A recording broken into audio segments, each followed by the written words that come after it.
Fait que c'est comme ma journée de chillage, trianglandage, avec du bon internet, ça faisait longtemps. Ça tombe bien, il fait pas beau, fait que je me sens pas mal de pas aller dehors. Ça, c'est juste, ça va passer, là, mais ça a été gris pas mal tout le matin. Mais là, il y a des gros vents, là, je suis comme du bord à l'abri, là, mais ça brassait. Là. On va refaire une petite tache de café. Bon, j'ai fini par sortir de ma tanière. On dirait, j'avais juste un goût de chiller, d'écouter Netflix. Mais je pense que dans les dernières semaines, j'ai pas eu beaucoup de place tranquille avec du Wi-Fi, là, tu sais. J'ai fait beaucoup de rencontres, donc je peux pas juste écouter des vidéos par rapport d'échecs ou comme je fais l'habitude juste niaiser sur Internet. Fait que là, c'est ça, j'ai fait pendant toute la journée, là, je vais aller voir la pointe des roches. Promener un peu. Et c'est ça, j'ai même pas été capable de faire du montage, ça me tente pas. Une journée glandage de temps en temps, c'est pas trop pire. Ah, il y a un parc full cool, il a l'air vraiment grand. Hein? Il va y avoir comme des espaces pour les barbecues. On va aller voir. Wow, trop sick. Un affairement de type rivage. Wow! Une grosse veine. Puis là, ce qu'on voit là-bas, là, c'est les îles du Salut. C'est là qu'il y avait le Bang français puis Papillon. Je vais y aller demain, tu peux faire un tour en bateau, passer la journée pour revenir. C'est ça que je vais faire demain. J'avais bien aimé le livre de Papillon, même si Henri Charial, l'auteur, avait l'air d'avoir pas mal charrié justement. Je pense qu'il avait volé beaucoup de ses histoires à un autre bagnard. T'sais, lui, il était définitivement, il est allé au bang, tout ça. Il y a des trucs qu'il dit qui sont vrais, mais il y en a qui ne le sont pas. Puis moi, je pense, en le lisant, je me rendais compte qu'il y avait des bouts vraiment détaillés, qui avaient l'air réalistes. Puis d'autres qui étaient comme un peu genre décrits vraiment sommairement, qui rentraient pas dans sa psychologie, tout ça, comme il faisait d'habitude. Fait que j'étais quand même capable de dire, ok, cette bout-là, elle a l'air fake, celle-là, elle a l'air vraie, tu sais. En tout cas. Mais c'est intéressant quand même comme livre. Le film est cool aussi, mais c'est une des fois que je trouvais que le film ressemblait le moins au livre. Mais Steve McQueen il est cool. Wow, on a un exemple ici là, de datation relative en géologie. C'est qu'on peut voir 3 unités qui se recoupent. Et juste par l'interaction des unes des autres, tu peux déterminer l'âge. T'sais. Donc j'ai le granit essifolié, le vieux granit un peu gneissique. Cette unité-là, mafique, là, qui a l'air d'un gabbro, unité-là de quasiment quartz pur. Mais tu sais, t'es capable de dire l'ordre de l'âge parce que ici, tu sais, ça c'est mis en place au sein de ça. Après ça, il y a eu la déformation, puis après ça, ça a été coupé par ça. En fait, je me suis trompé, là, c'est pas juste une veine de quartz, c'est carrément un dike là, de pegmatite granitique. Quand t'as un truc magmatique qui recoupe une autre unité comme ça s'appelle un dike. Avec des vraiment gros cristaux. Ça, en fait, c'est du feldspath. Ah ouais, c'est hot. En plus, le site est beau. C'est mieux qu'à côté d'une sombre plein de mouches. Puis quand le dike prend tellement d'ampleur, là, qu'il vient à recouper dans tous les sens, là, tu vois la vieille unité, qui est comme complètement isolée. Ça s'appelle une enclave. Puis, tu sais, mais quand t'as des structures comme ça, qui sont un peu reliées, là, tu sais, comme là, et comme recoupé en 3, tu peux aussi parler de radeau. En tout cas, c'est non mais hot. Moi, je suis plus du genre rochigné, métamorphique que sédimentaire. J'aime mieux ça. Comme là, t'as-tu vu tout ça? C'est un cristal de feldspath. Je trouve ça beau. C'est beau, ça, c'est des pegmatites. Dans le fond, c'est des roches ignées qui ont refroidi très lentement, donc ça permet des cristaux de très grosse granulométrie. Là, ici, c'est un gros cristal de quartz. Je m'ennuie de travailler, faut croire. Ah ouais, là, ça continue par là. J'ai pas fini ma cartographie. Ah, la plage est vraiment super. Les beaux cocotiers. Puis là, je sais pas si c'est qu'il y a plu beaucoup aujourd'hui, que c'est la fin de journée qui vente, mais il fait pas froid. Je veux dire, il fait pas chaud. C'est vraiment juste bien. Wow, ici, on a un bel amas de mica blanc qu'on appelle la muscovite. J'ai tout le temps entendu parler que ça s'appelle comme ça, parce que dans la région de la ville de Moscou, il y avait un gisement de ça avec des cristaux tellement grands que le monde se faisait des fenêtres avec ça hein, pour leur maison, type des petits carreaux. Ils faisaient des fenêtres parce que tu sais, t'es capable de faire des lamelles, puis là, c'est translucide, ça laisse passer la lumière. J'ai jamais su si c'était vraiment vrai, mais... Bon, ok, j'arrête de parler de géologie, je vais juste me promener. Le dike est devenu l'unité principale ici, la grosse pegmatite. C'est trop cool la plage. On voit la tour de Dreyfus. Dreyfus, c'est le gars qui avait été emprisonné, que Zola, Émile Zola avait backé dans J'accuse. Il avait été au bac. Il y a une tour pour lui. Allez voir ça. Donc, un matin, je prends le bateau vers les îles du Salut qui sont en face. Je marche vers le bateau. Fait qu'on va aller voir ça. Le vieux bang. Yeah! Le marché public, il est cool. La marina est comme dans la rivière Kourou. Elle est à l'abri de la mer. On est parti, on est comme sur un catamaran à moteur. On est dans la rivière Kourou. On voit le pont que j'ai traversé l'autre jour. C'est cool. Sur l'avant du bateau. C'est les roches où j'étais hier. Right, on est arrivé. Donc là, je suis au sommet de l'île Royale. Les îles du Salut, c'est 3 îles. Il y a une carte ici. L'île Royale, l'île Saint-Joseph, puis l'île du Diable. L'île du Diable est interdite là, au public. Puis moi, plus tard, je prends le petit bateau vers l'île Saint-Joseph. On voit ça, c'est l'île du Diable. C'est cool, hein, dans les nuages. Fait que ouais, je vais me réfugier quelque part, parce que là, je pense qu'il va mouiller. Checker une maman pan avec ses bébés. Oh, ils sont mignons. C'est un des édifices du Bang qui a été converti en hôtel. Ça fait bizarre de voir que c'est touristique là, comme ça. C'est quand même un Bang, là, ça brassait. En tout cas. Ça, c'était les maisons des gardiens qui vivaient avec leur famille, genre, puis leurs enfants. C'est fucké pareil.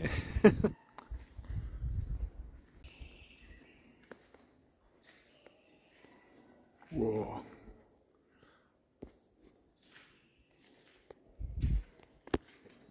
Ah, ça c'est comme dans Papillon, hein.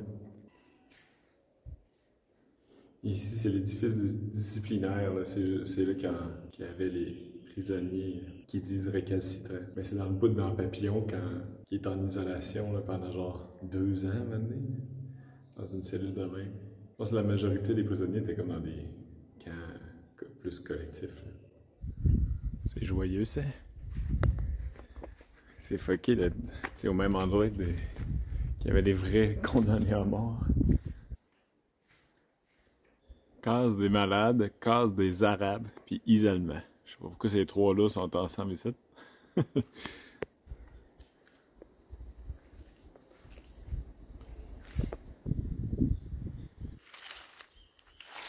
J'arrête pas de penser, je me dis, waouh, c'est vraiment bien conservé, t'sais. Mais en même temps, l'arrêt des opérations date des années 50.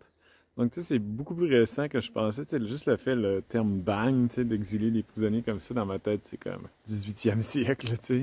C'est fou de penser ça parce que, ouais, c'est juste dans le temps de Papillon, c'était quoi? C'était années 30-40, là, me semble. Fait que, ouais, c'est normal que ce soit quand même bien conservé. C'est pas si vieux que ça, au final, hein. Il y a des parties plus vieilles, mais le bang. C'est pas de quoi que les Français sont bien fiers, je pense. Wow! Méchant beau pad. Fait que la cour où j'étais, c'était les camps collectifs là, où c'est que le monde dormait dans les hamacs. 200 personnes. Ça, c'était l'hôpital. C'est la chapelle Notre-Dame Immaculée du Salut. Un sentier qui fait le tour de l'île. On voit Kourou par là. Une raison qui faisait que c'était un bon spot pour un bang, c'est que, tu sais, ça apparaît pas, mais les îles du Salut là, sont entourées de courants marins vraiment forts. Je pense que vous êtes capable de voir, il y a comme une distinction là, de la couleur de l'eau. Ben, c'est ça, ça doit être le courant là, qui vient de l'océan, puis qui est séparé des eaux côtières. Fait que tu pouvais pas juste, mettons, que t'as gossé un radeau de fortune puis t'en aller sur Terre. En tout cas, c'est ça que Papillon fait à la fin du film. Il me semble dans le livre c'était pas ça, mais je me rappelle dans le film, il se fait comme une grosse poche ou un matelas rempli de noix de coco, puis il étudie le pattern des vagues, puis là, il est là, ah ouais, après à chaque 7 vagues, il y a genre un courant qui pourrait partir. On va marcher, ça a un petit sentier, ça a l'air cool. Ça y est, je viens de licher une roche des îles du Salut. Ça mérite sûrement une peine de mort, ça. C'était pour identifier les minéraux de la roche. C'est un préjugé, ça, de dire que les géologues sont des lichés de roche, mais dans ce cas-là, c'est vrai.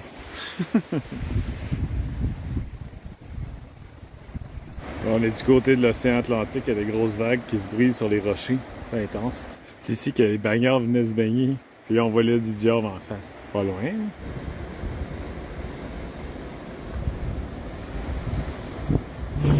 On va vers l'île Saint-Joseph, juste à côté. On monte sur l'île Saint-Joseph. Oh, c'est cool ici, hein? La nature a repris ses droits. Les buildings se font manger. Ouais, tous les baraquements sur le top sont pas mal scrap. Il y a vraiment beaucoup de cocotiers. J'ai peur de recevoir une noix de coco sur la tête. Waouh, la couleur de l'eau est vraiment incroyable ici. C'est fou de passer, c'est ça, être au bang dans un endroit quand même paradisiaque. J'imagine que c'est mieux que la Sibérie. Vraiment beau le sentier ici.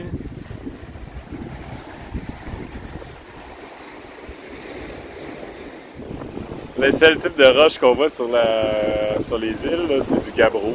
J'ai ma théorie que les îles se sont formées par une espèce d'intrusion mafique. Parce qu'il y a vraiment 100% de toutes les roches qu'on voit. Wow! Quelle belle surface fraîche!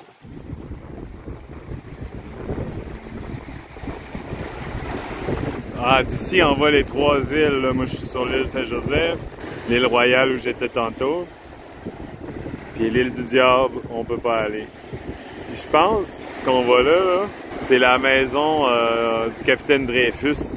Quand il était ici, je sais pas pourquoi il avait sa propre maison. Mais sur ma carte, il y a un point marqué « Maison du capitaine Dreyfus ». Ça a l'air d'être ça. Mais l'île du Diable est fermée complètement aux touristes. Ça, c'est le cimetière des gardiens puis de la famille des gardiens.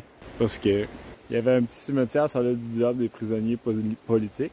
Mais sinon, les prisonniers ordinaires, il n'y avait pas de cimetière. Ils allaient domper les corps dans l'eau. Mais ça devait tout être des enfants. Là. Ils sont vraiment... Il y a des tombes qui sont vraiment petites. Là. Ouais, c'est pas gay comme île paradisiaque ici. Il y a une belle plage à côté du cimetière. Il n'y a pas grand spot pour se baigner. Hein. Dans le petit trou. C'est trop cool. La plage est faite 100% de coquillages. Je me demandais comment tu peux avoir du sable blanc avec le gabbro qui est la seule roche, mais c'est ça. C'est juste des coquillages de la mer. Il n'y a pratiquement aucun autre sédiment détritique. C'est sick! C'était trop cool. On jouait à se tenir après les roches pendant que les vagues passaient, tu sais.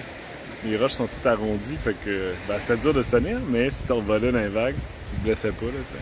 C'était vraiment hot. J'essaie de relaxer couché en dessous d'un cocotier, mais j'ai peur d'en recevoir un en face. Une noix de coco. Je suis revenu à l'île Royale, il y a un bout que j'avais pas vu. Je sais pas si vous voyez. C'est l'asile d'aliénés. Ça devait être un chic endroit ici à l'époque. Toujours à Kourou, je me dirige dans le centre spatial. J'ai la visite guidée du site que j'avais réservé d'avance. C'est gratuit. Il y avait aussi le musée, mais je me suis fait dire que là, il était fermé, il était en rénovation. Fait que là, j'ai la visite. Je retourne un peu aussi, pas trop loin, aussi que j'avais été voir le lancement. Je traverse la ville par la piste cyclable. J'étais supposé partir hier. Mais là, mon appart, je le trouve tellement cool, je vais rester une autre journée. Quelques affaires à faire que j'ai pas faites dans ma journée de glandage. Pas trop stressant. Alright! J'arrive à l'Agence spatiale européenne. C'est bon. C'est classe. Je pense que j'ai rendez-vous où la fusée devrait... C'est clair, hein? Oh. Checker mon badge dans mon poil de chest. Vol d'Ariane 5. Ah, les sites de lancement. Nous allons essayer de nous rapprocher. Donc Ariane 6. Ça, c'est le site de lancement des fusées Vega italiennes, puis d'Ariane 1 dans les années 70. Ça, c'est le site qui est parti cette semaine que j'ai vu. Et là, on est proche, là. Trop sick. C'est la salle Jupiter, c'est comme le Houston du centre spatial guyanais. Non, c'était super cool la visite. Petite visite guidée, le fun. On allait directement dans les installations. Je répondais aux questions quiz de la guide. Questions de génie en herbe. Le monde devait m'haïr, mais j'aimais ça. Donc, c'est cool, c'est gratuit. Je sais pas à quel point je peux me la jouer guide touristique. Là, la Guyane, c'est pas très touristique, puis encore moins pour les Québécois. Il y a déjà très peu de Français qui viennent. Puis tu sais, c'est un peu fermé dans le sens si tu viens en avion, t'as quasiment pas le choix de passer par la France métropolitaine, là, tu sais. Tu vas partir du Québec pour venir, je sais pas comment ça se fait. À part en Bessic. Fait que non, c'était super cool, je suis content d'être venu. Retourner chez nous en Bessic. C'est ça, hier, en allant au centre spatial, je briquais par en avant. Puis mes freins, tu sais, jammaient, comme s'ils avaient resserré. Mais tu sais, ça se resserre pas tout seul, là, tu sais. Fait que là, je commence à gosser, puis je m'en rends compte. Tu sais, j'ai détaché ça, t'as le triangle, là, qui fait que c'est cantilever. J'ai desserré ça, puis je m'en rends compte, quand, tu sais, j'ai appuyé sur le frein, le corps redevient pas lousse, tu sais. Là, je l'ai enlevé du socle ici. Puis le corps de frein est vraiment pogné dans le housing, là, tu sais. Encore une autre affaire de même. Fait que là, j'ai essayé de le déjammer, il n'y a rien qui faisait. Je commençais à déprimer parce que c'est ça. Dans le fond, mes briques, moi, ils fonctionnent avec 2 câbles de briques. Un câble qui arrive, tu sais, de la manette jusqu'au triangle ici, qui tire le triangle. Puis ce petit bout de brique-là, tu sais, qui est de part et d'autre de chaque patin, là, tu sais. Mais je me rappelle, la dernière fois j'ai changé mes cordes de briques au complet. C'était dans l'autre voyage, j'étais au Brésil. Puis cette note-là, ça m'avait pris quasiment la journée là, de délousser ça. C'était jamais. Fait que là, j'avais peur encore. Mais finalement, je l'ai eu tout de suite. J'ai été capable de la bouger. Fait que ce que je vais faire, c'est changer ce bout-là, remettre un autre petit bout de housing. Mais là, il faut que je défasse mes éponges que j'avais mis, là, tu sais, puis le tape électrique. Je vais faire ça, remettre un nouveau corps, mettre un nouveau housing, ça va mieux aller, je vais pouvoir briquer.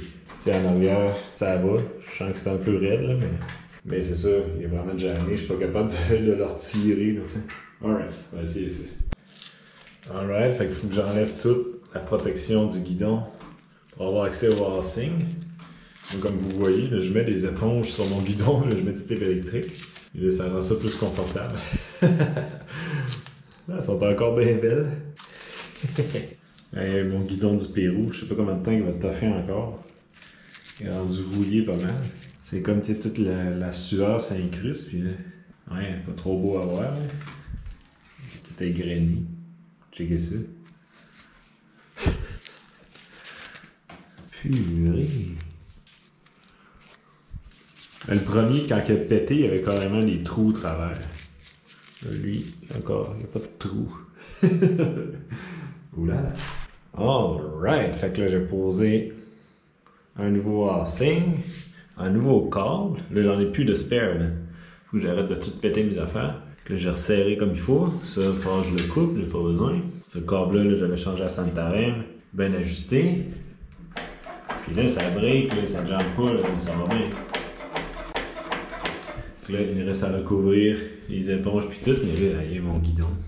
Tellement de corrosion, là, tu sais, ça fait toutes sortes de couleurs bizarres, là, tu sais. Ouais, j'avais payé ça 20 sols au Pérou, c'était quoi, genre 7 pièces. Ouais, ça serait peut-être dû pour la retraite, hein.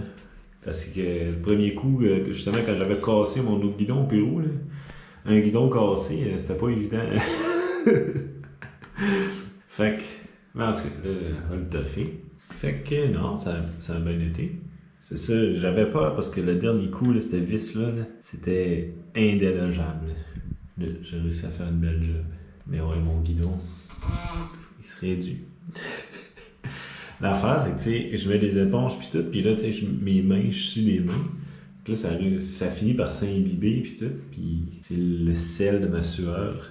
C'est un agent corrosif, peut-être même radioactif.